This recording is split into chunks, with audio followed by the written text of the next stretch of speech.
Jadzia pulls an egg out of her mouth, and then she pulls a bar of latinum out of Quark's ear, and then she convinces Bashir to go on a 3-way date with her and her former lover.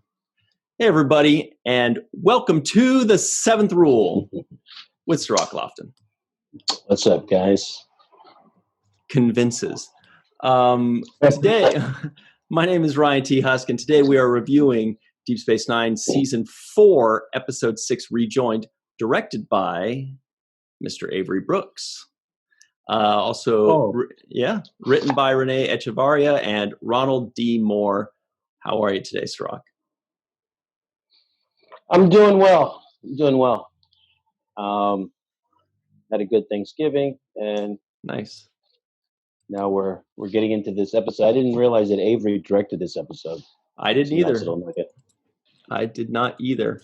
I only kind of look at that like after I watch the episode, and I go, "Oh, that was interesting. I didn't know that was him." You know, like I didn't expect that. I was mostly looking to see who the writers were, because I was like, "Who wrote this?" Just out of curiosity. And who did write this? Well, that was Renee Echevarria and Ronald D. Moore. The story was Renee Echevarria, and he and Ronald D. Moore wrote the script, the screenplay. Yeah, not my favorite episode out of the whole lot of them. What? All right, Cirroc's not pulling any punches. Here we go. We're going into it. Yeah, I know it's a big shocker for you, but but yeah, no, this, it was hard for me to get into the story because it was kind of like, a romantic type of movie or episode, which I'm not the most emotionally in touch guy, so those things lose me after a few minutes. I don't know. You get touched when it's like father-son moments or like best friends. But when it comes to like romance, you're like, ugh. Yeah, all this romance and but yeah, so that was the big thing for me, was trying to get over just the whole like, okay, this is. It reminds me of those moments when your parents are like, we have to talk, or your significant other says, we have to talk, and you're like, oh God, this talking thing. So this was an episode about we have to talk. Yeah, it was like watching the talk, which is always uncomfortable either to be in or to even observe from outside. So it was. I felt for Jadzia, though, in some moments. I felt like in the beginning when she was suffering from that anxiety about seeing her ex, I felt like that's pretty much everybody. I think we all go through that degree. Yeah. Also, I do want to say very quickly, because we're going to be talking about exes. We're going to be talking about Michael Eddington, he's out there stealing the show every day, night in and night out. We're going to talk about Jadzia and all that fun stuff, and Avery's directing. Also want to mention that if you'd like to help us out and support the show, check us out on patreon.com/the7th rule. That's with the 7th rule. Also, the links are in the description box below, so just check that out and see if you want to join the team and support us. If you'd like a way to help us out non-monetarily, just make sure that you subscribe. Make sure you hit the bell icon for notifications. Sorry, I'm sleeping too today. And share this video around, comment in the comment section below, help us out, talk about us, hang out with us, join us. So, not your favorite episode, huh? Well, not really. I understand, but it was a good kind of a breakout episode for Dax. Right. She's kind of been in the back burner a little bit with her storylines. And so just to get a little character development for her is good. So I was happy to see that. I actually saw moments in there where I could see the improvement of her as a performer. I said, there were moments where I was like, oh, okay, Dax has really grown into this character. Mm-hmm. And Terry Farrell is more comfortable in delivering her her her performances on the show. So I thought she actually showed a lot of improvement in this particular episode. Yeah, and this episode is really important in Star Trek and TV lore because it had Star Trek's first same-sex kiss, which happens very little in Star Trek, but this was the first one, and this was October 30th of 1995, so it was not that long ago. Our good friend and associate producer, Dr. Marie Segal, points out that I believe she mentioned Mission Log, our buddies over at Mission Log, the podcast, did say that this was, in fact, not the first same-sex kiss on television. I guess some people have that, they mistake that. It is obviously the first in Star Trek, but they mentioned L.A. Law was the first, and then there are other shows like Roseanne, Picket Fences, and The Real World that had it, a same-sex kiss before Deep Space Nine or before Star Trek, but this was still a momentous occasion. It was very important, even though they had to do it in a way that's kind of skirting around the subject a little bit. Kind of like when Uhura and Kirk had the first interracial kiss, and that was the first in television history. It was, there was like some possession story or something like that. It wasn't quite directly the two of them being madly in love and kissing. And this wasn't necessarily, two women in love the way we normally think about it, but it was more that it was two past lives. Yeah. I mean, obviously it was much closer because they did accept it. They weren't like, well, I feel feelings for you, but no way, you're a girl. And that's what, so they were totally fine with it. So Star Trek definitely did improve there in that the people had zero problem with the fact that they were of the same sex. Like that was not part of the story at all. That was perfectly acceptable. Yeah, and that brings me back to the What We Left Behind documentary that Ira and the team did. They mentioned this particular episode and kind of go into detail about what you're talking about. And one of the things I think Ira very humbly said was that he didn't feel like this is a episode that covered same-sex relationships as well as he would have liked. So he didn't give himself credit for covering this particular topic in the way because he never does. He's always hard on himself. But that's great. We like that about him. But you're right. I believe in the documentary they left a question mark. Like, did they address this? Let's leave a question mark. Right. And now, having watched the episode, I can understand why he wouldn't give himself a full credit because, it was a normal relationship between two people, but it was their past lives, and now they inhabit this. They both inhabit female bodies. So technically, it wasn't, like you say, a love story between two women. But I felt like they covered this story pretty well as far as that is concerned, as far as the issue of two people having been in love, but now seeing each other in a new form. I mean, that was well done in this episode. That topic and that idea was well covered in this episode. Just a little bit too romantic and slow and drawn out, because it's an emotional conversation and not, and it doesn't go right to the point the way I like. You want more science stuff about wormholes and stuff. Well, the funny thing is, I thought that maybe.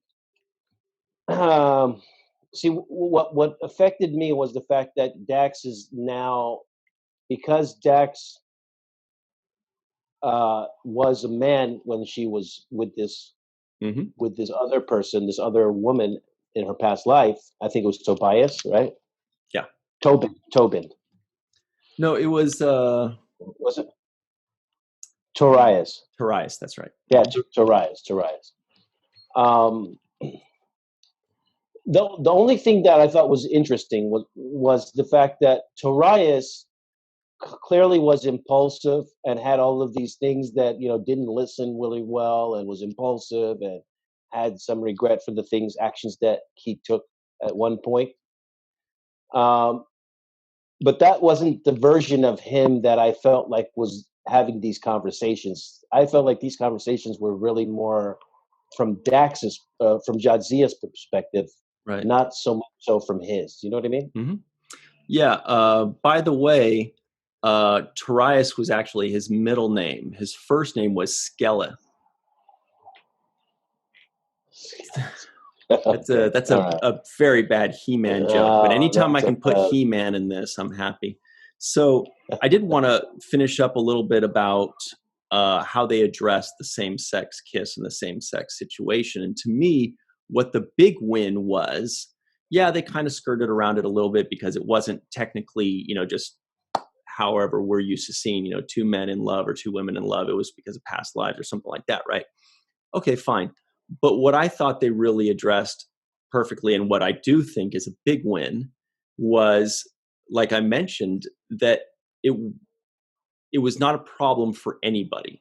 They had a problem with it being taboo, for Trills to have, past lives, reconnecting with past life love interests or significant others. But nobody had any problem with it being two women. So what that tells you is, since that was never mentioned, that was not a part of it, nobody had a problem with it. What that means is any kind of taboo that is connected with, anything of the same sex or anything in the LGBTQ community is long since gone in Star Trek's future, as is probably expected and obvious. That's 400 years from now. Better be gone by now. But that was, but that's, that was not even mentioned as an issue. It wasn't even a talking point. It wasn't even a point of interest for them. It is completely moved on to the point of being like a non-issue in any way. And I consider that to be a big win for television in the 90s to say that and to do that. I thought that was really great. Yeah, I will agree with that. It's a very good point, Ryan. And I thought that is one of the things that makes it great. But you also have to think that you mentioned that Avery Brooks directed this episode, and I think that it's interesting that Avery has directed these episodes that, even this one, which which you would think is just kind of like a standard episode, it actually is an impactful episode, and Avery's name is still attached to these episodes that are groundbreaking or are impactful. So he still manages, even in an episode like this that is really slower paced, still manages to find those moments and to be a part of this kind of historic thought process that's involved with them, telling the storyline. Can't hear you, Ryan. Sorry, I had my mute on. I'd be interested to know if Avery had advance notice of like multiple scripts ahead of time and would say, can I direct that one? Or if the writers, the producers would say, hey, let's ask Avery if he wants to do this one. Or, it was probably like some kind of collaborative situation where, Avery would say, hey, I'd like to do another one soon. And every once in a while they'd say, you're not in this episode very much, and it's an episode that might interest you, and then sometimes he might say no, and sometimes he might say, I must direct this one, I'd be interested to know how that all played out.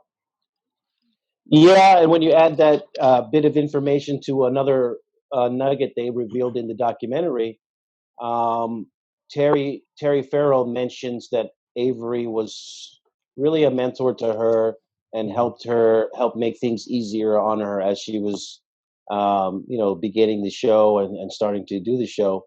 I think she said something to the effect of "Go easy on me" or something like that when they were working together. So it would make sense that if that were the case and the writers were aware of that, and here's going to be a heavily featured Dax episode, which is all about her, it would make sense that they would pick a guy who has already been known to go easy on her, who knows her well, and can kind of draw out the better performances out of her, Mm-hmm. Speaking of better performances, hey, Michael Eddington's in the house. Am I right? Michael Eddington chewing up the scenery, stealing the show. Here he is, Michael Eddington. He was originally, I thought he was going to be a security officer. I thought he was kind of like Starfleet security. But then now that Worf's coming in, he's clearly a security guy. And then they have Odo, who's a security guy. Then Eddington, they need a job for him. So they're like, okay, you're out in engineering now. So now he's in the engineering room of the Defiant. And O'Brien's like, well, what about me? You know, so I don't know. At least they found a job for him. I thought that was cool. And I did think it was fun to see Dax and Eddington and Worf on the Defiant, like their own little away mission crew, because it's not terribly important, you know.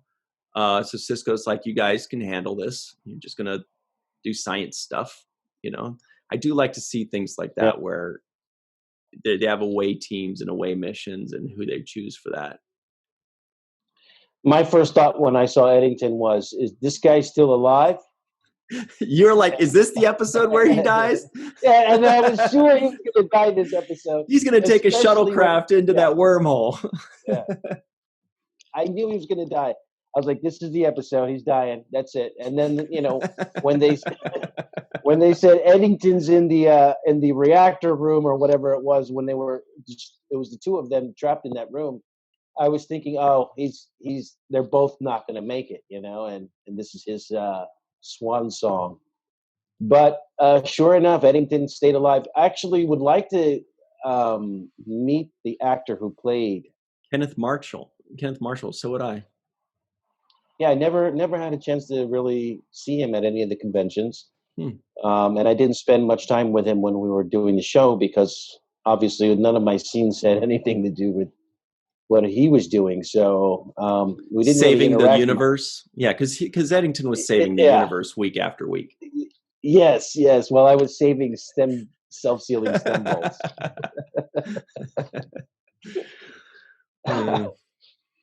Anyway, it was good to see him. I too would like to meet him, interview him sometime. That would be great. So hopefully that'll happen.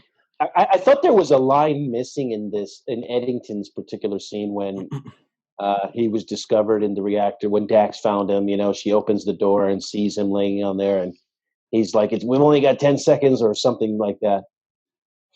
So she says, 10 seconds is all I need. I'm going to go and make an attempt to save her. She walks down, tight ropes the hologram slide.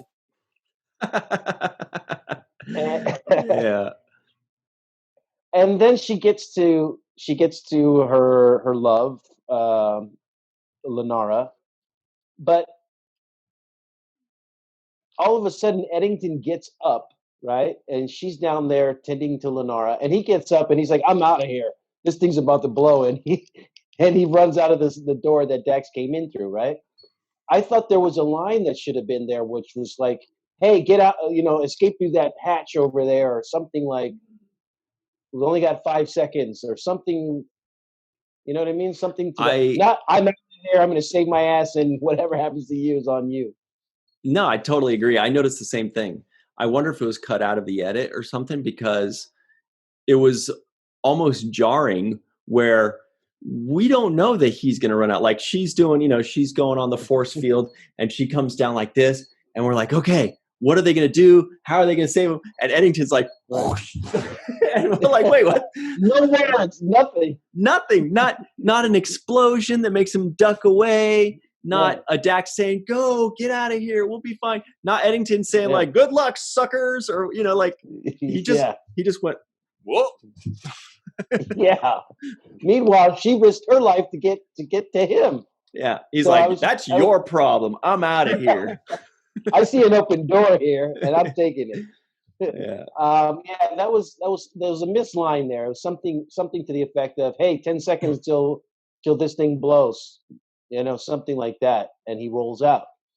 And then that little porthole that she found at the bottom. I was a little disturbed by the fact that Lenara was acting so helpless when she didn't seem like physically, you know, incapable of getting up and walking herself. You know, there didn't seem to be that much damage to her. You're so unromantic, Cirroc. She was waiting. She was like, Dax, I can't do it without you, Dax. Come on. Yeah. I'm over here, No, I mean, Carry me. there was some Carry kind me. of, there was a blast. So maybe she was concussed. Maybe she was, disoriented or something like that. But you're right. She didn't have like shards in her head Yeah. or. Or her leg was stuck underneath something. Like, I need somebody to lift this Right. thing so my leg can, I was expecting something like that, but she was just like, yes, oh yeah, what do? I still need you to carry me though. Like, you made it down the hologram slide, but now carry me. And I'm like, what do you mean carry? Get up and walk. You're fine. There's nothing wrong with you. So yeah, that's the romantic part of me. Yeah, I mean, yeah. I also noticed that, and I rewound it to make sure that she started moving before Dax got to her. Like, it wasn't like Dax shook her awake. She like started moving and then, Dax is there. So if Dax hadn't come, she might have been okay. But Dax was like, no, I need for her to know that I'm her hero so that she chooses me over her career. And Lenara's like, yeah, that still didn't work, man. That was sweet. I like that move. That was very cool of you, but my career is pretty important too, which was kind of a surprise. And it's good that, Star Trek likes to surprise us, because oftentimes you would expect that it's Dax that says, no, I can't do it. My career is too important to me. Starfleet's too important. But Dax was ready to throw it all away. And it was Lenara that said, no, can't do it. And Dax is brokenhearted. And Julian's like, see, now you know what it feels like. Actually, there was a moment there when Dax was confiding with Sisko about whether or not she should go ahead with this move. And I really liked Sisko's stance on it. He listened. He was like, okay, I hear what you're saying. And then Dax basically said, so you don't think I should do it? He was like, nah, I don't think no. Right. Which also was kind of surprising, because a lot of times he would just be like, whatever you feel is best. And he did end up coming to that later. He said, look, if that's how you feel. But yeah, she was like, hey, I don't want to lecture. And he appropriately pointed out, you came to me for advice. I'm giving you an advice.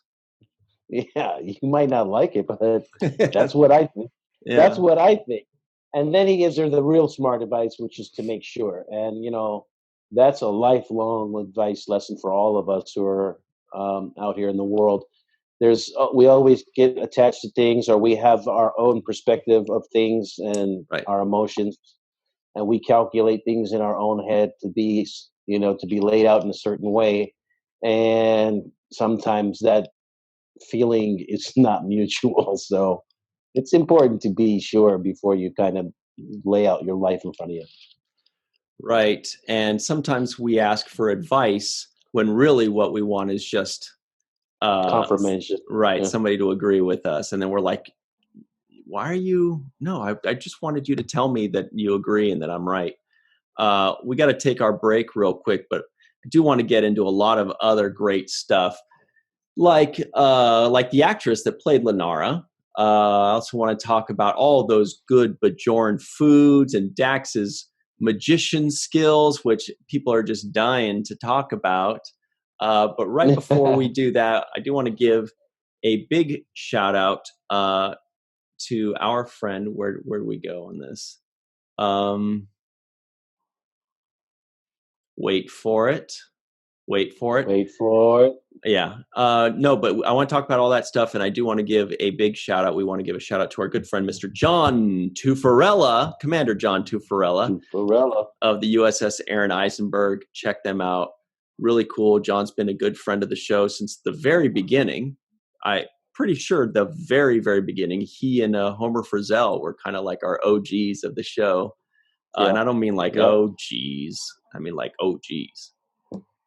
So we do love John. The Rhino. Yeah, we love him. The Rhino Tuffarella. That's right. Anyway, so check out the USS Aron Eisenberg. That is John's ship. Also, our friend Heather Jordan, I believe, is their first officer. You remember her as our Trek Tech. Shout out to her as well.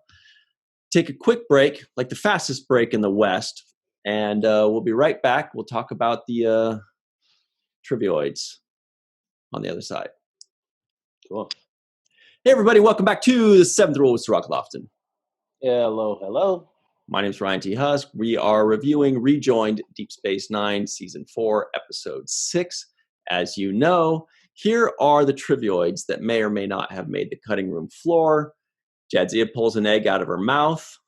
We know that one.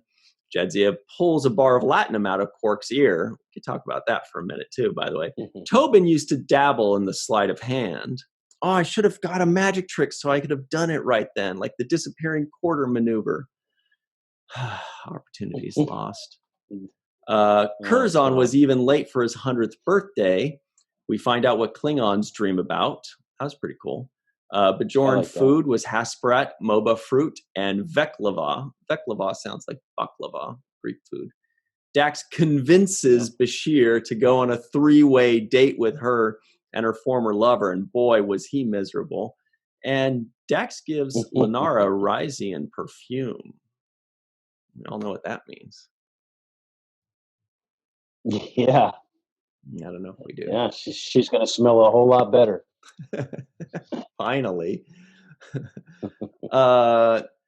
So the what I was thinking about when Quark gets, the latinum pulled out of his ear, because by the way, Julian pulls it out of his ear, and I do want to talk about Julian a bit more, but Julian pulls the latinum out of his ear too. He's like, "Oh, you've got such a headache right now, and let me pull this, whatever." And I was thinking, Quark wouldn't be so befuddled by that. He'd be like, anybody else want to pull latinum out of my ear? Because everybody would pull it out of his ear and then give it to him. And he'd probably be like, yeah. Step right up, pull latinum out of my ear. Here we go. Come and get it. I was almost waiting for that moment that he would say, that belongs to me then. And snatch the latinum back out of, Bashir's hand or Dax's hand. But instead, he was just looking around like, where did that come from? But certainly, if he thought that it belonged to him and that he had latinum behind his ears, he would claim it and say, give it back to me. So they kind of missed the beat on that. But what they did do a really good job was on showing the misery that Bashir was facing, listening to these two lovebirds share stories. Right. And that's kind of the face I had as I was watching this That's episode. what I was going to say. This was his impression of you watching it, right? That was me watching this episode. That was you watching it. But I don't know, man.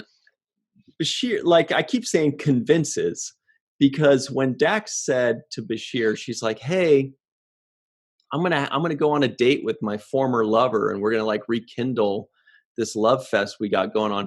Can you do me a favor and join us?" And he's like, "No, boy, I don't know." What?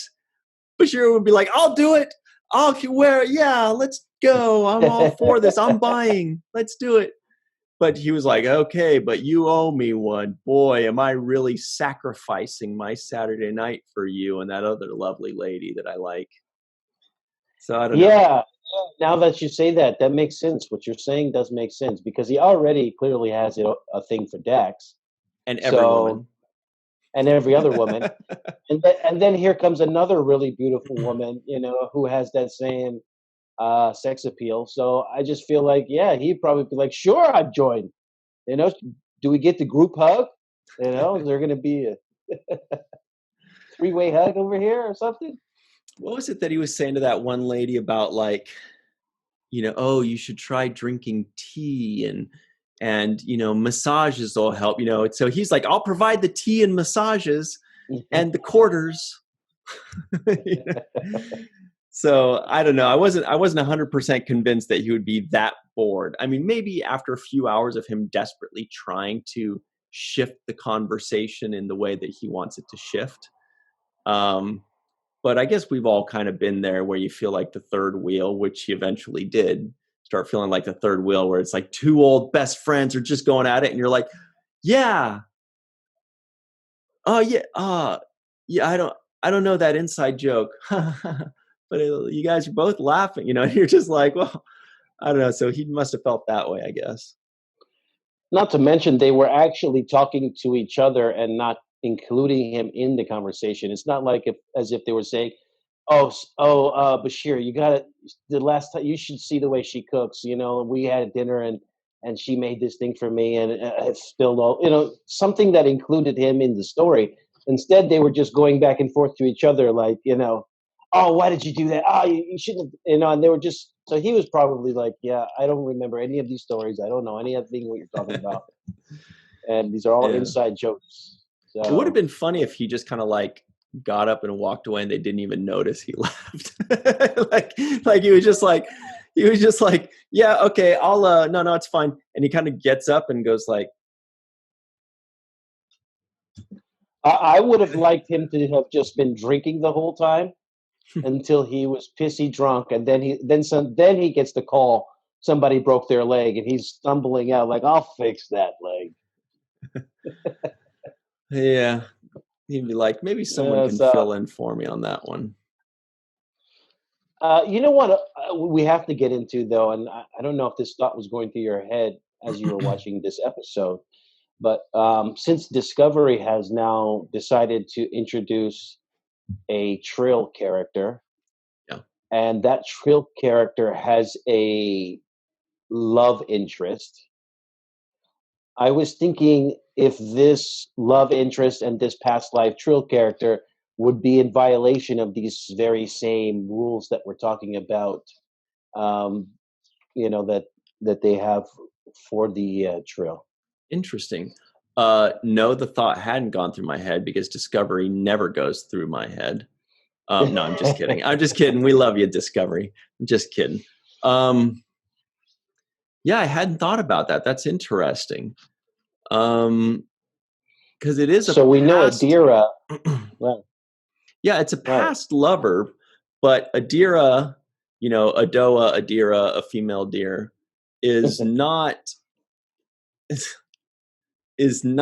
dating. Call, you know, the whatever the what's the symbiont, or what's I don't remember her, but it was it's like Tal, I think, Tal. Okay. So she's not dating Tal, she just has Tal in her, but Tal used to be in somebody that she used to date. So you're right, that it's not what's going on here, but it is different than possibly the norm. I don't know if you can take on, I mean, obviously they already beat up Taboo because she's a human and not a Trill. So she's probably like, what's one more mark against me? What do I care, you know? Right, right. But yeah, that's a good thought. But does that sentence her Trill to die, though, or basically to not be rejoined again with some other host? Because she's, you know, involved in a past life relationship. So I wonder if that's would disqualify her from having her Trill put into somebody else.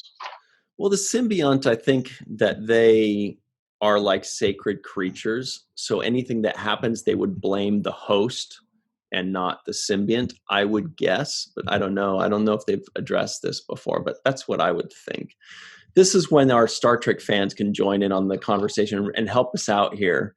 If somebody did something bad, like say Jadzia, you know, and Lenara doing, you know, this taboo thing, or Adira, a female Dira, what, you know, her being a human and hosting this symbiont, would the symbiont be punished by not going on to a different body, or does that punishment or taboo lie strictly on the host?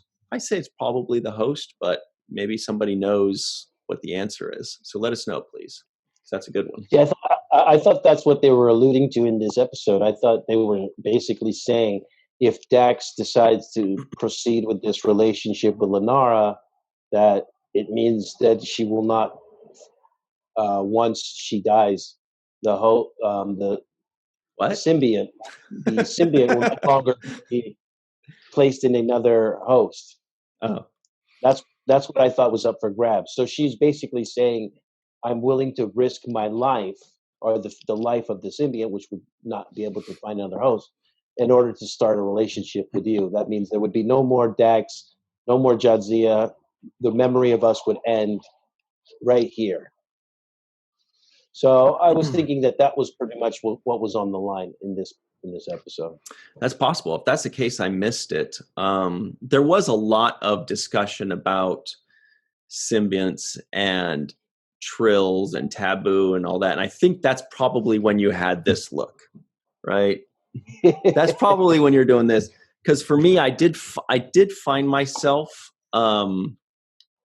missing a lot and having to go back thinking, oh, shoot, was it important? You know, I kept catching myself thinking, you know, if that was important, I should probably go back and watch it. Because sometimes it would be on for like a minute and I didn't really pay attention to the dialogue because I'm like, okay, I get what's going on in this scene.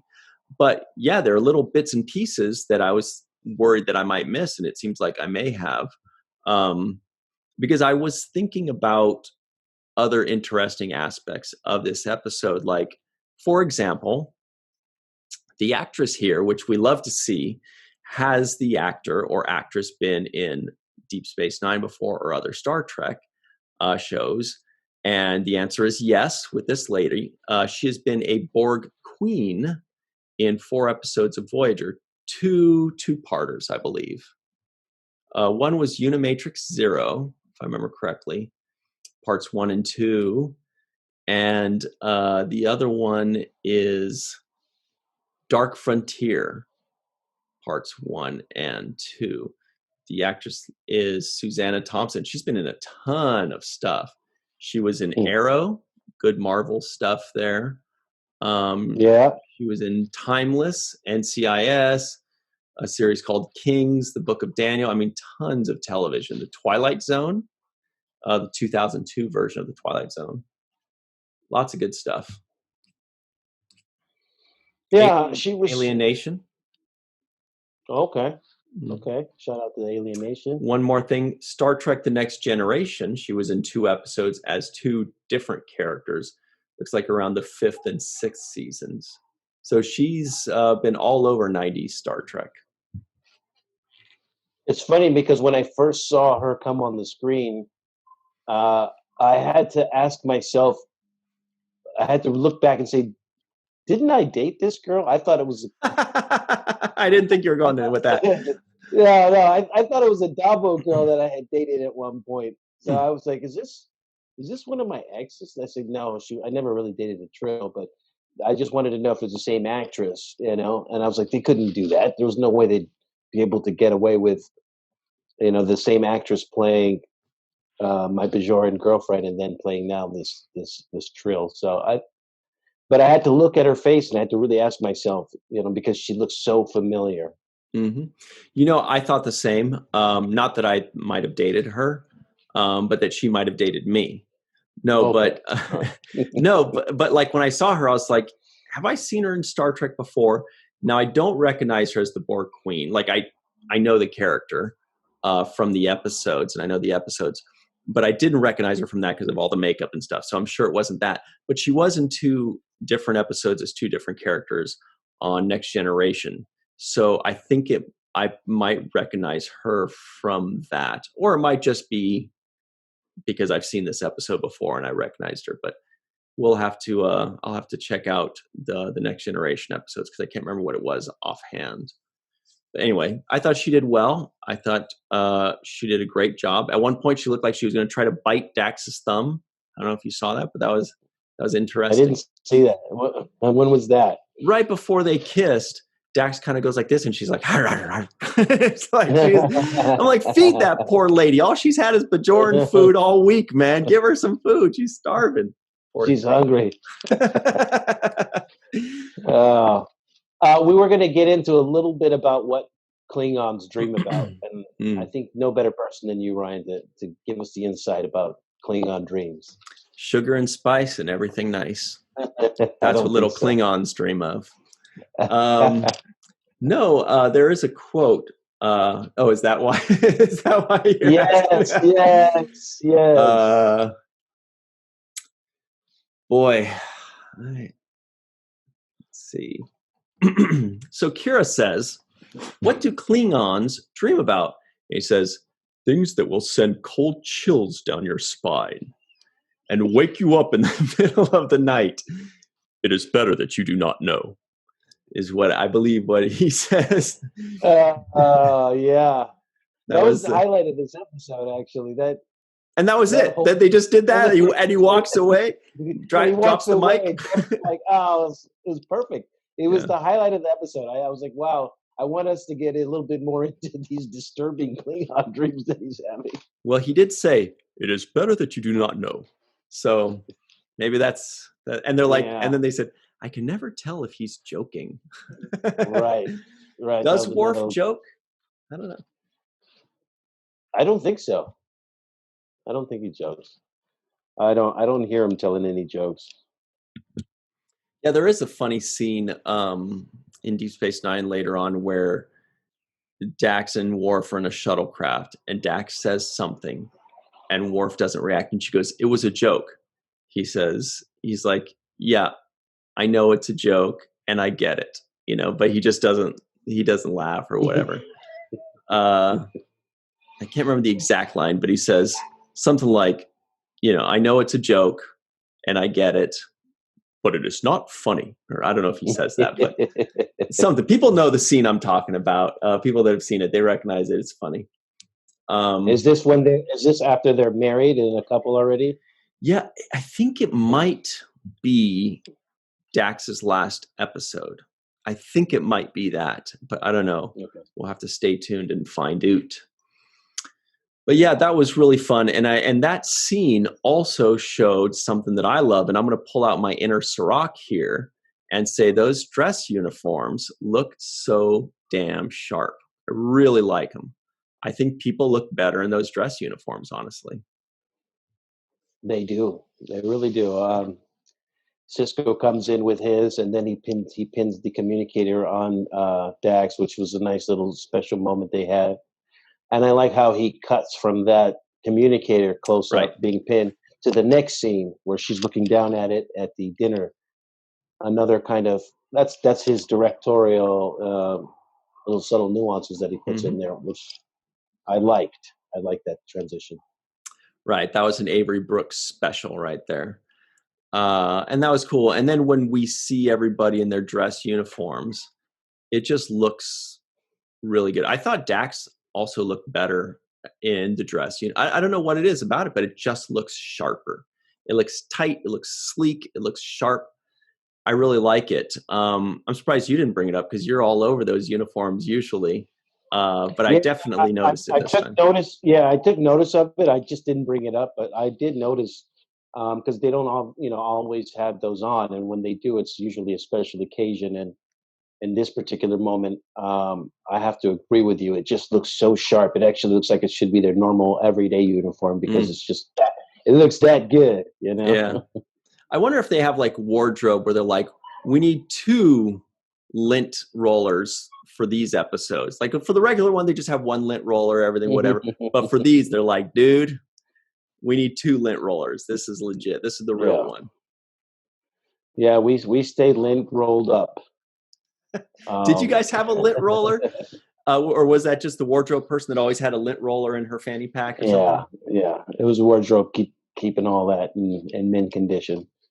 And then making sure to remind me to have a napkin tucked in at lunchtime so I didn't spill anything on my. Did you guys ever have to wear, speaking of that, did you guys ever have to wear like the full-on garbage bag to protect your wardrobe? Because I've had to do that in the past where they're like, this uniform is really important and there's only one of them. So if you're eating lunch, you have to, they put like a garbage, more than just like a napkin, like a garbage bag on me. I'm like, what are you?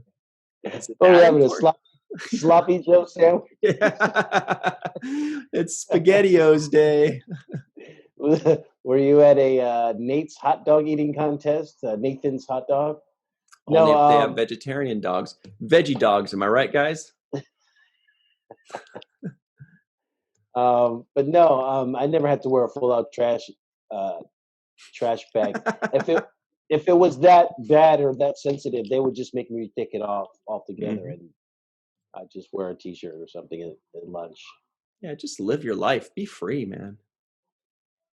Yeah, but it's hard, man. It's especially with the guys who had more elaborate suits and elaborate makeup. You can't just take it off really quickly when you're wearing those Kardashian zip up jackets and you've got your hands done and everything. It's a real nightmare for some of those people. Yeah, they need I like a remember, team. yeah, Armin having his hands orange, so everything he touched, would turn orange. So you'd have to either have gloves on or it was just you have to be mindful of that kind of stuff, especially in your lunch times. Yeah. So when he'd go have lunch, he'd be like, "Show me some glove." Yeah. No. Well, we only have a few minutes left here. We had a little appearance from Rom in this episode. It was very subtle and very quick. That he kind of looks into Quark's ears to find more latinum. Oh yeah. Yeah, that was it. That was it. That was like a non-line appearance, Yeah, get back to work. So yeah, that was a nice little moment. Easy work day for him. Easy money. Yeah. No NAMs today, though, huh? I don't think there were any NAMs. I mean, because we're not counting all of the. Curzon? Yeah, we can't count those because they mention those all the time. I guess we could have, because they do mention Curzon a lot, and they mention Tobias every once in a while, and whoever. I mean, sorry, Tarius, and Tobin, and they're always like, "No, that was Tarius," and we're like, "Oh, of course," But yeah. I don't even think I would take the time to get to know all the past lives. Like, who am I dealing with now? That's all I need to know. So it was like they were all doing their little quiz memory on, no, you're wrong. It's the wrong order. It's actually first it was. And I'm like, come on, guys. This is not a conversation. I don't think anybody'd be happy on this show. No. So what you're saying is when you have a new girlfriend and she's like, so I have my friend Susie and you're like, I don't need to know. I mean, let's wait till after 6 months before we. And my first boyfriend was Jack, and my second boyfriend out of high school, and then I first got to college. Let's not go through the list. No, but you're right. This is worse. Like, I don't think Quark would be like, wait. Which host was it? Right. Quark would be like, whatever. Whoever pays the bill, that's the one that I'll answer to. Sounds like you're getting a little nitpicky there, Cirroc. Well, dun dun dun. Speaking of which, it's the nitpick of the day, damn it. And it goes a little something like this. When there's an explosion in the Defiant and Dax is going to go save the people in the engine room, she walks down to the engine room. Why doesn't she run? She goes, is anybody alive? Nobody answers. We think they might be dead. Time is of the essence. And she walks. She walks, and she waits for her buddies to show up, and they walk. What if she showed up and they go, oh, we have 2 seconds left. Too late. Guess you should have run. Yeah. And not only did she walk, but then when she got in the room, she literally went down the ladder part so slowly. And I'm like, this is like life or death. The thing's about to melt down. The thing's exploding. The warp core is going to be breached. And I'm thinking, and she's coming down to like how you go into a pool when you're scared of getting the cold when it's water. cold. Yeah, so you kind of go down real slow. And I'm thinking, hurry up! You're supposed to jump over the banister and slide down that.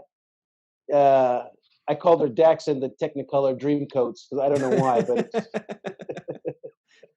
I don't know why either. I don't know why either, but it just that moment, the scene of her walking down, it was so awkward because she was kind of walking down, and I'm thinking that's the urgency didn't match what was happening in that moment. I should have seen way more urgency. Yeah, there was a lot of walking there. Maybe if she had run and they had 30 seconds instead of 10 seconds, Eddington wouldn't have had to duck out like a weasel. He could have been there helping them out. The whole thing would have been different. But Eddington was like, I don't have any time. I got to go. Yeah, and I'm not walking down that green thing. Why doesn't he go and help her? There's nothing wrong with him. He had some bruises on his head, but he looked all right. Because he saw how unstable that force field really was. And he's like, you better go. I'll wait here and make sure it stays stable. Actually, I'll go to the ops and go tell them personally. Yeah, see ya. See you later. Well, on that note, I think we've done a lot of good, and I think it's time to close up shop for the day.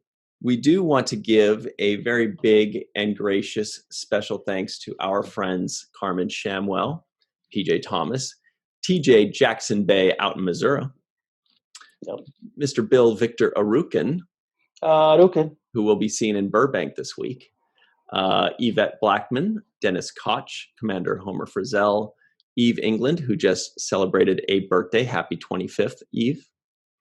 Happy 25th. Dr. Marie Segal, Mr. Titus Mohler, Tim Baum, Dr. Susan B. Gruner, Commander Rex A. Wood, Robert Weissburg, and the aforementioned John Tuffarella. Sweet. I almost called him Don John. Don Johnson. Yeah, that's what I was thinking of. Or Don Julio, the tequila. Anyway, any last thoughts before we go? We've got the free-for-all coming up in just a second. What was the IMDb on this one? That's right. That's what we forgot. I knew we were forgetting something. Jake Sisko guesses the IMDb score. My guess is this was a 8. That's all I got. I think most people felt the same as you, and they gave it a 7.1. Yes. Yeah. Okay, good. All right. Being very generous with my 8. Yeah. Very generous. You're like, on a scale of 1 to 10, you're an 8. So anyway, all right, stick around for the free-for-all. We'll edit that part out. And we'll be right back on the 7th rule. Hello, everybody, and welcome back to the 7th rule for today's free-for-all. With us today, we have Melissa Longo. Hi. Timothy Baum. TJ Jackson-Bey. Hey. Nice. Eve England out in Wales, Nebraska. Dr. Sue Gruner in Gainesville, Florida. And Dr. Marie Segal in Midtown, Manhattan, West Side. And also, as always, we have the incredible Ryan T. Hustle. And, of course, Mr. Cirroc Lofton with a beautiful chapeau. Welcome, everybody. Over to you, Ryan. Thank you for letting me do that. Yeah, that's Homer Frizzell, everybody. Ladies and gentlemen, Homer Frizzell. All right. Good job. I guess next time I'll introduce myself. Okay. Yeah. Give us your best Good Morning Vietnam. That's what that reminded me of. Oh, okay. I have seen it. Good morning, Vietnam! Wow. That was dead on. Perfect. Dead on. So that reminds me of high school. We would have someone that would give the morning announcements, and she always started, "Good morning, good morning, good morning, everyone." Ooh, I like that. And it was nice. I thought you were going to say, when we were tired, we didn't want to hear it. That sounds like something you'd enjoy sometimes, but then other times if you're tired or you got a headache, you're like, dude, leave me alone. It makes a big difference. Like when you get on the subway and there's someone that's excited and saying, "Good morning." And you're like, whoa, okay. It's not just that here's the A train going from here to here. It's nice. And sometimes you're like, I hadn't had my coffee yet. Yeah. Oh, yeah. I'm like, just tamp that enthusiasm down and drive the train. It's too early. It's like you're a DJ. Well, and but it happens so few and far between. When you do hear it, it's like, oh, I like this conductor. This would be a good train ride. So yeah, It's not every morning where it's like, happy, happy, happy. That reminds me, we have a little bit of show and tell with some shirts. Melissa, what are you wearing? Who are you wearing? Who am I wearing? I'm Joan wearing Rivers. I am wearing me. I'm wearing me. Yes. Let's do this. Walking art made by Melissa. Oh, I love that. Yeah. It's me. And a cozy sweater. So Walking Art Made by Melissa is Melissa's online store. Lots of really cool stuff. Some people here have some of her things like Homer does. Oh, yeah. Yes. I love this hat. Since I have a virtual green screen, you can see the green that's in it this time. You should get one.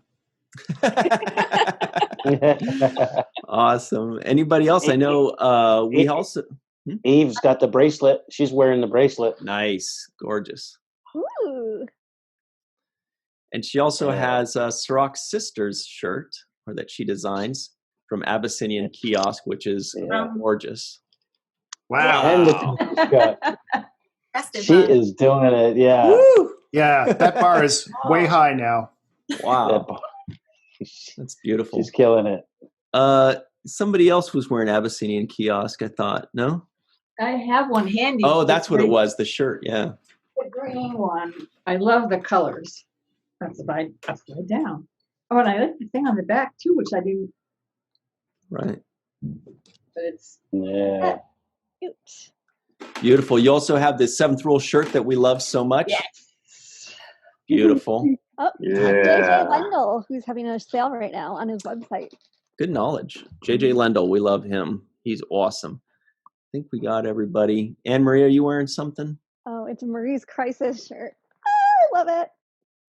Who does the show tune sing-alongs? You move so quickly. Oh, sorry. Okay. They're Marie's Crisis Marie's t-shirts Crisis. for the Marie's group, like plural, multiple Marie's group on Facebook for their daily show tune sing-along. They were part Is of this our for Anne Marie? What? Anne Marie? They prevented Anne Marie's Crisis, but they're just called Marie's Crisis after like a madam who lived on that block named Marie, and then Thomas Paine who wrote what's the name of Common it? Sense? And also like a few other things. He used to, I think, live in their building, so they combined the two.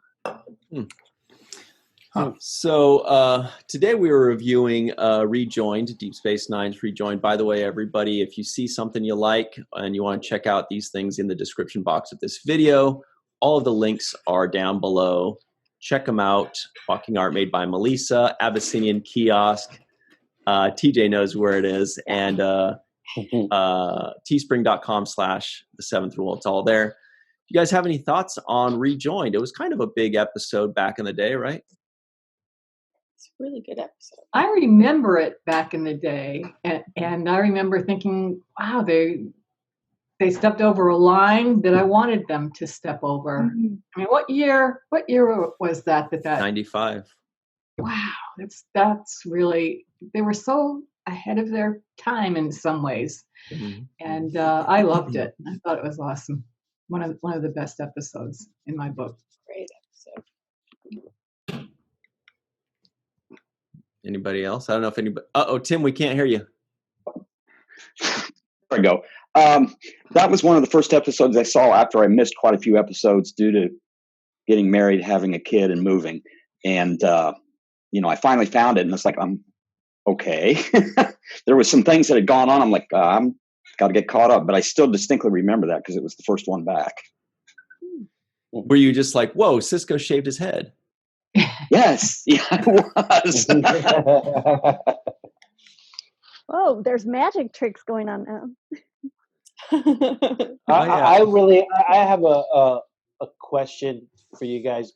I just wonder if women enjoyed this episode more than the men. That's kind of my question. I feel like there was like more emotional and conversational things that tend to kind of skew towards women who like to have these conversations and talk about feelings, and guys are like less about talking about feelings. I wonder if that's the case or not. It was really emotional. I was having watched it again quite recently this week. It was more emotional than I probably remember the first time. So I think, just across the board. But then it was funny. I mean, the funniest bit for me was, and you have Bashir then as a sort of third wheel. That was really funny. But I think most of it was quite heavy going as an episode as a whole. But yeah, I did really enjoy it. But it was probably more on the emotional side than most of the episodes, I suppose. Yeah. Anybody else? TJ? I see your wheel spinning. Who, me? Yeah. Okay. I thought you were looking for the female's perspective. No, I enjoyed the episode. I remember when it first aired, but at the time I was younger. And so it didn't really impact me, the way that the message that it's sending, or the message that it sent at that time, in that time.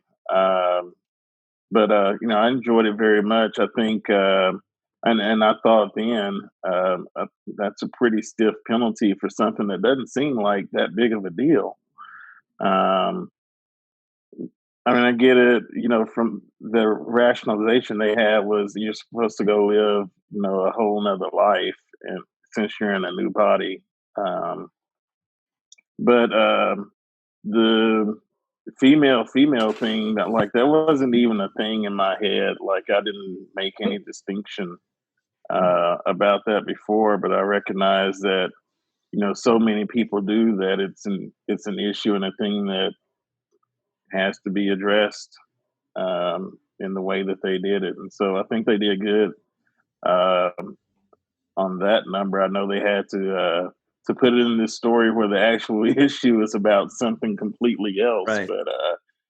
But I think they took it as far as it needed to go on the screen to get that message across that hey, this is everybody's trying to frown on this, but here it is. Enjoy it in its glory. Well, now, correct me if I'm wrong. Wasn't this the second time that Dax was ready to give up everything for love? You had Meridian, and then this. Right. You're right.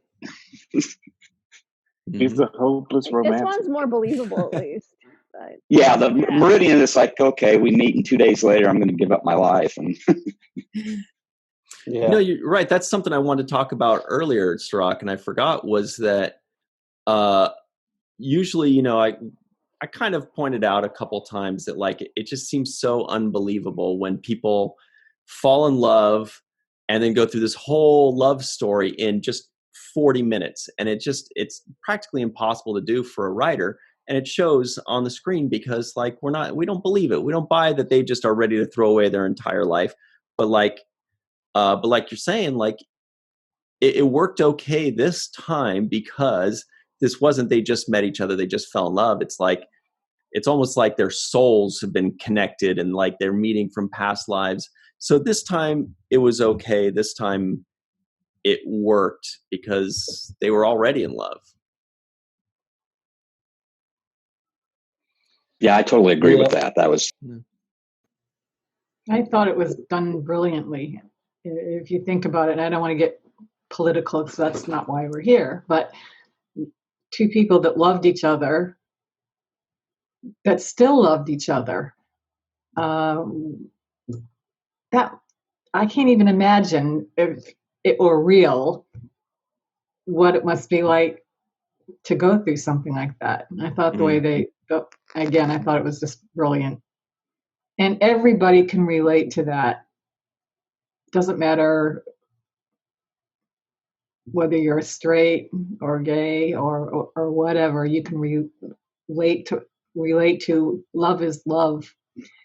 And these people still loved each other after, I don't remember how many lifetimes or that Judge Z had gone through, or I can't think of her name. I think it was two previous. Yeah, and Lenara. Something like that. But Lenara.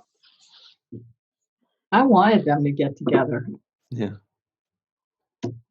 Anne-Marie, can you confirm that it was 2 lifetimes ago? or which one? I think for Jadzia it was 2 lifetimes ago, and for Lenara it was just 1. Was that right? I think so. Mm-hmm. Because Jadzia's one had like died at a younger age because of that accident. Technically 3, if you Oh, count Joanne. Good knowledge.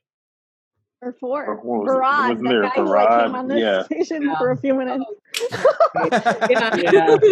Yeah. Right. Eve, what did you think about this episode? Yeah, I think it's the same what everyone else has said. I think it was watching it. I can't remember watching it at the time, but I think when you watch it again now, I think it just sort of resonates far more, and you sort of realize how powerful it must have been at the time, because it's incredibly powerful even now. And I think the way that they did it, the interactions between those 2 characters was incredibly believable. For a show such as Star, it just felt incredibly emotional, incredibly genuine. And I just think they just articulated that incredibly well, and I think it's just so relevant, and it's to what we're seeing now. So it was really, really, really fantastic. At the time, it felt like kind of gratuitous. Like, it seems like they just have these 2 hot girls kissing for ratings, and it doesn't really seem to be about like the plight of the LGBTQ plus community, especially because like I thought it was much more a much like deeper episode on Roseanne when they did it. But now going back and watching it, it's just such a well written episode, and there is so much emotion that I guess maybe it's because you see it a lot more places, but it doesn't like rub me the wrong way as much as like a ratings grabber than it did at the time. Did they think, advertise this as something for ratings? How did they advertise it? That would be an interesting thing to kind of see how the show was promoted beforehand. I know, like I'd be really interested in that too. What I do know is that, like, I'm not sure if you were there, Stock, at the like Star Trek maybe 25th anniversary in the 90s, where there was like a humongous party with all Star Trek stars. They and like Ben Stiller introduced it. They had all the cast there. They showed like a montage of how Star Trek's really progressive, and this was like one of the front and center clips. Sort of like really patting themselves on the back for having this. But also, like, they'd show some of the clip I saw on YouTube, they show like some of the guys in the audience who are super into it. Like, it's like they were a little too proud of it themselves. And like the way they presented it in that award show made me kind of feel the same, go back to my old feeling of like, that's why you got that vibe. Okay, yeah. That's not how the episode exactly. It's great. It doesn't feel like that at all. Like, because that's what I was thinking when I think, oh yeah, is it as people were saying, quite judgy about it? But actually, you watch it and you think it doesn't have that gratuitous feeling to it at all. You just really get a sense for these 2 characters and that they genuinely care for each other. So I was quite surprised of how, I don't know, how modern it almost felt in the way that it portrayed them together. Yeah, it's really beautiful. Mm-hmm. And that's why DS9 stands the test of time, because, like I said, I watched it all those years ago, and I get a completely different feeling when I watch it now. I also grabbed my attention that didn't grab it before was when Captain Sisko said, he, told her, look, you're going to throw your life away. And I remember Curzon saying how serious a deal this is. But he said, if this is what you choose, then I will back you 100%. That was beautiful. And that was beautiful. And I think that was a good message as well. That, someone makes a life choice. If you're really their friend, you're going to back them up. Mm-hmm. I kind of started to think that I don't actually like the Trill culture generally, because it seems to be that they make lots of really bad policy decisions about things. Yeah, which is continuing a Discovery. Yeah, I was thinking, there's like 1,000 years in the future and they're still getting it wrong. And you think, like, not the nicest. Definitely not the fuzziest culture. Not my fave, no. Yeah, a little dogmatic. Homer, what do you think? beautiful love story or a gratuitous ratings grab? So I think it was a beautiful love story. Love that Jadzia wanted, but Ilana decided no, couldn't do. And I think they also took into account, or she took into account, that we're talking about 4 beings, not just 2 beings, because you have the symbionts. And if they do this, then those 2 symbionts it's going to be the end. Whereas I think the main goal of Trill and all of its dogma is to have the Trill, or the squids, as they said originally in Discovery, to have as many lifetimes of experiences as possible.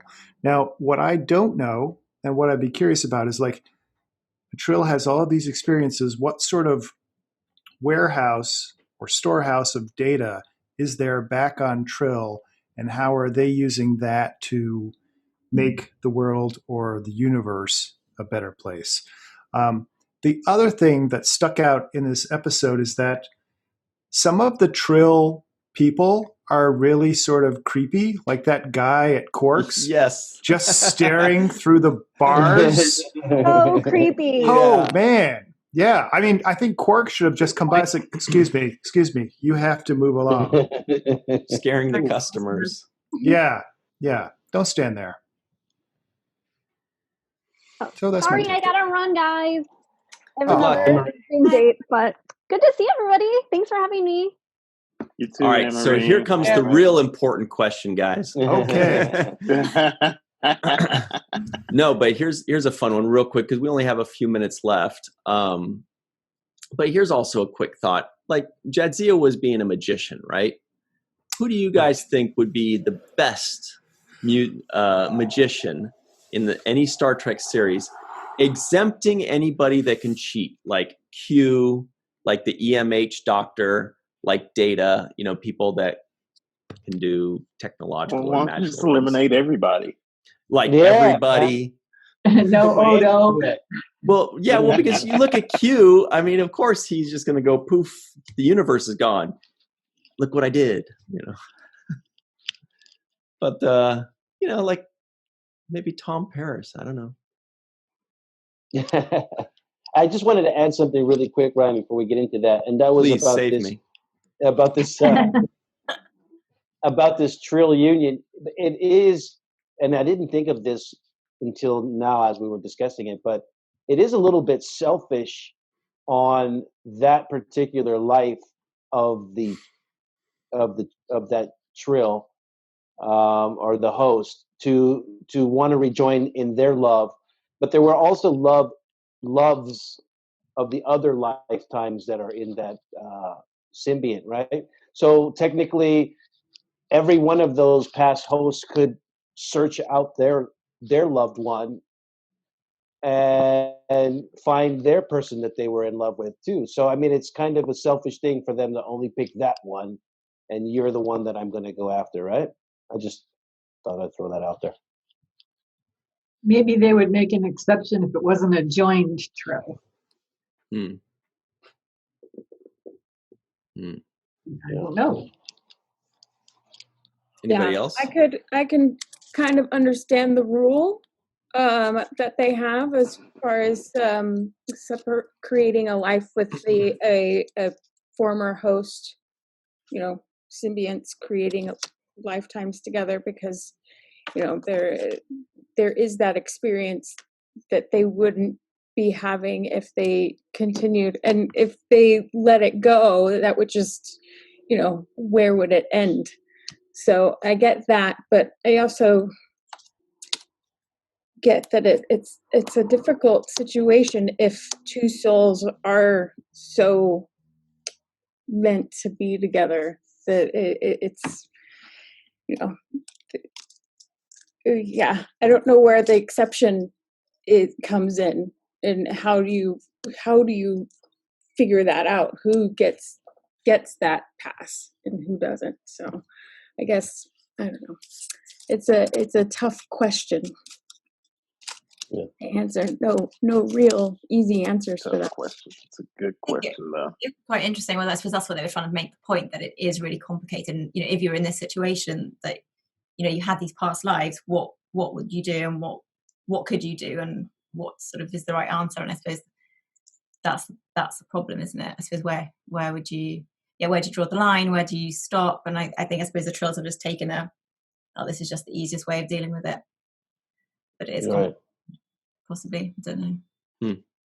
Because let's say Dex runs off with her, and they start their life together, and then another past life love runs into Exactly. Dex. Like, say Audrey's husband comes up or something. Yeah. Right. They'll be like the Denobulans that have like 3 wives on one side, and the 3 wives have 3 husbands. Right. You'll find out about that later, Cirroc. That's Enterprise. Yeah. All right. That's Not John Billingsley's character. But I did want to also say one other thing about this episode. I thought it was interesting that they were able to resolve a dispute that they had, specifically the way he died. And I think he apologized and said, "Yeah, I should have listened to you. It was wrong." And that's an opportunity we never get when we lose somebody that we love. We never get to have that conversation. Say, "You should have listened to me. I told you not to go there," or whatever it is. And I thought that was another kind of cool conversation that they had. Do you guys think that that Lenara would have stayed with Jadzia had it not been against Trill rules and regulations? I think so. Yes. Yeah, I think so. If the symbiont could live on, absolutely. Which is why I think there should be a black market underground Trill symbiont exchange commission. Doesn't operate on the home world. Like, if you get exiled, you come to us, and we'll make sure that your symbiont lives. Maybe and it should we'll be see run that by in Dr. Discovery. Bashir. Oh. Oh yeah. But Yeah, it's Discovery. kind of extreme to punish the symbiont for the host's choice. I don't know. That seems a bit... Yeah, That's actually something we were asking earlier. Is do the symbionts get punished for the host's deeds, or who gets punished for both of their deeds? I was thinking that if Jadzia were to do something bad, for example, the Dax symbiont in the next life wouldn't be punished. They would be like, nope, that was Jadzia that did it. It had nothing to do with you. What do you guys think? Or do you think they both share in it, or what? Well, they have what an was both share? episode about that. What's the episode where Jadzia? There was a trial about that. Yeah, where she's accused of treason. Of murder, yeah. Right. Something like that. Yeah, I remember that. And I think maybe the issue of why the punishment is so harsh is if they do the rejoin relationship, then maybe they're saying that the symbiont is imposing its will on the host, and that's why it has to go or be exiled because it played too much of a part of the decision that the host should have had more influence in living their own life rather than living the symbiont's old life again. Didn't think I'd arrive there, but but you did it. Well, did anybody else think of Discovery at all? No, I didn't. All right. Would you ask? Would you ask? I was wondering if anybody thought about Adira on Discovery and. Oh yeah, absolutely. Okay. I mean, we haven't seen that story play out yet. Well, whatever she's going through with being able to see her significant other, still there after. Right. That's a pretty weird situation either, because she isn't really rejoining with, and not to get too spoilery here, but like that's the same person that was actually had the symbiont, so that's a little weird. Yeah, it's even another loop. Or another loop. Yeah, we definitely explored that. That's weird. Love not alive anymore, so I don't understand how that they're exploring a relationship when one isn't really there. I don't know. Well, maybe they'll explain that, but I don't know. I hope they explain it, definitely. They could be dealing with a form of psychological disorder, like a schizophrenia type. They could be delving into that kind of thing. Imaginary characters or people talking to people that are not really there. Right. I don't know if they're taking that off. Somebody surmised that, who was it on here? Somebody surmised that Stamets might actually be also seeing the other one. I forgot his name. I read that somewhere, but I think that was in the comments, the group comments. I have seen that as well. I didn't see Stamets look at her. I don't think he can see. No. Yeah, I don't agree with it, but anything is possible, I guess. In sci-fi, it'd be interesting to have more to it, though. It just seemed like I would be a bit disappointed if Grey's just a figment of Adira's imagination. But I don't know. That would just. I hope there's more to it. There's something really that the Trill has got some other secret that we don't know about. I think there will be. Mm-hmm. I hope so. Yeah. I think so too. Well, we better go, guys. We're just about out of time here. I know. You guys. So we're not doing. What about the magician? What about the magician question? What? Darn it! I really wanted to do that. Homer, what's your answer? You got an answer. I know. So I have two, if it's okay. I would go with Rom and Saru. And reason being, one, people go like, wait, Rom? He'd be like, it has to be magic. There's no way this guy would know like how to trick me. And then the other one with Saru, it's like you have these long arms that are doing this sort of flashy presentation. I think that would be great. Short answer. All right, I got one. Fine. Let's go around then. Sure. I got one. All right. I think it should be Quark. I mean, he can pick locks and everything. Why can't he pull a coin out of somebody's ear or a sleight of hand? Yeah, I think he would be good at magic tricks. I thought that at first too, but then in this episode, it seemed like he was just dumbfounded by everything. Like, oh, you beamed it. TJ, do you have one? Reginald Barkley. Nice. Oh, jeez. I think would be good with magic. You'd be like, pick this card. No, not that. No, not that one. This one. No, I think it's this. I don't know. Do it again. And that's what he'll use the nervousness as a kind of a distraction for whatever he's doing. Eve, do you have a magician in mind? I was kind of thinking maybe 7 and 9 she'd be amazing because she would just be so clinical about it. But I think she would ruin it because then she'd want to tell you how she did it.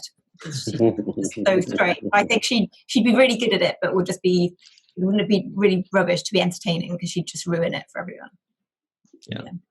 Also, one quick editor's note: this is the first time the word "rubbish" has been used on this show. So thank you. Wow. Nice work. Thank you. Tim, do you have a magician in mind? I'm thinking Worf, just because who's going to tell him he's a bad magician? He's going to say, "Is this your card?" Yeah, it is. So, yeah, he's my vote. I think I remember the line now. He says, "That is a joke. It is not funny, but I get it." right? The one in the shuttlecraft, guys. I think that was the line I was trying to remember. Anyway, Malissa, who's the magician? Best magician in Star Trek? I'm gonna say Phlox. Okay. All right. Yeah, I was gonna say Rom, but yeah, Phlox is my second choice. Box. Cirroc, what do you think? You must have somebody in mind. Yes, I was thinking of Wei Yun. Oh, good. Nice. I think he's such a showman. He's such a showman. Let's look over here and let me tell you something while I'm performing this trick. So I'm going to Wei Yun. Which one? I'll leave that for everybody to guess. I'm not sure. Well, he hasn't seen the clones yet. Yeah. Oh yeah. Attack of the Clones. Oh, we got clones? Oh, what? Clone Wars. Uh-oh. Spoiler alert. I Not didn't a realize it spoiler. was a spoiler alert. There's more than one. It is for some people. No.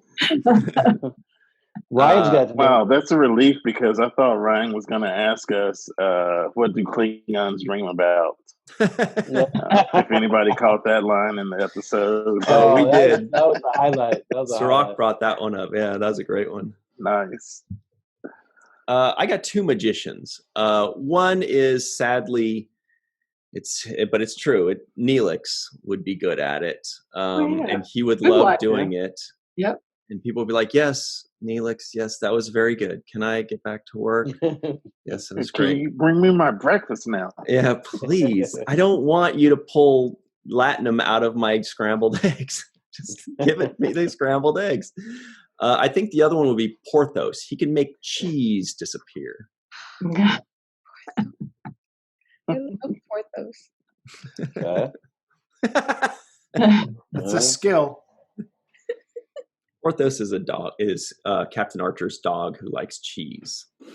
That's He all. needs two more dogs. Porthos is one of the three musketeers. Right.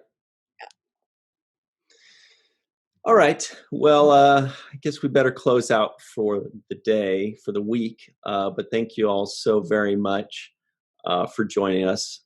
Homer Frizzell, Timothy Baum, TJ Jackson-Bey out in Missouri, Eve England out in Wales, Nebraska, Melissa Longo, and Dr. Susan Gruner, PhD. For Cirroc Lofton, for Aron Eisenberg, our favorite human in the world and favorite Ferengi in the world. Thank you all very much, and we'll see you again next time. Always remember the 7th rule. Sweet.